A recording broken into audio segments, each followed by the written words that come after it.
तायाजान, खुशामदीद। बहुत शुक्रिया। बाबा घर पर हैं? जी जी, घर में है। आइए।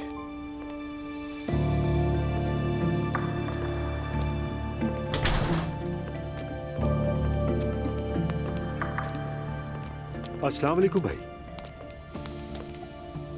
आए, बैठे बैठे प्लीज।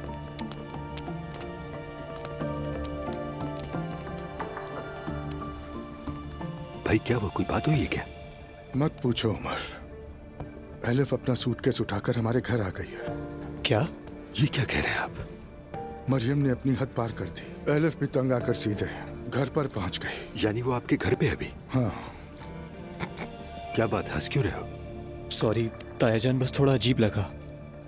और फिर मरियम बेगम ने कहा इसे यहीं रहने दो। ये तो बिल्कुल पागलपन है। अब ये समझ नहीं आता कि हमारे घर पर नॉर्मल कौन है और पागल कौन है। मैं वहां से निकलकर तुम्हारे पास आ गया उमर। अच्छा किया ना भाई। और कहाँ जाते हैं आप? कुछ देर आराम करूंगा, फिर होटल चला जाऊंगा। तायाजान, ये भी तो आप ही का घर है ना?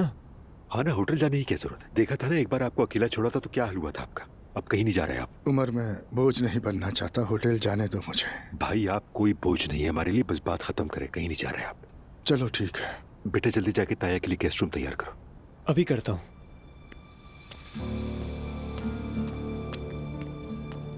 अब तो समझ नहीं आता कि मैं क्या करूं उमर। मरियम कहती है तलाक नहीं लूंगी। एलिफ कहती है कि बच्चा पैदा करूंगी लेकिन तुम्हें नहीं चाहती। और अब आकर घर पर रह रही है। वैसे भाई मेरी राय पूछे तो आपने सही किया, घर छोड़ दिया। वहां रहते तो हालात मजीद खराब होते। कहना क्या चाहते हो? मेरी वजह से वो एक दूसरे को मार डालती? नहीं भाई, मेरा मतलब वो नहीं है। लेकिन आप खुद भी तो देख रहे हैं ना, सब एक दूसरे के गले पड़े हुए हैं। अल्लाह मुझे सब्र दे, रहम कर मुझ पर। आमीन आमीन। भाई आप दिल छोटा ना करें।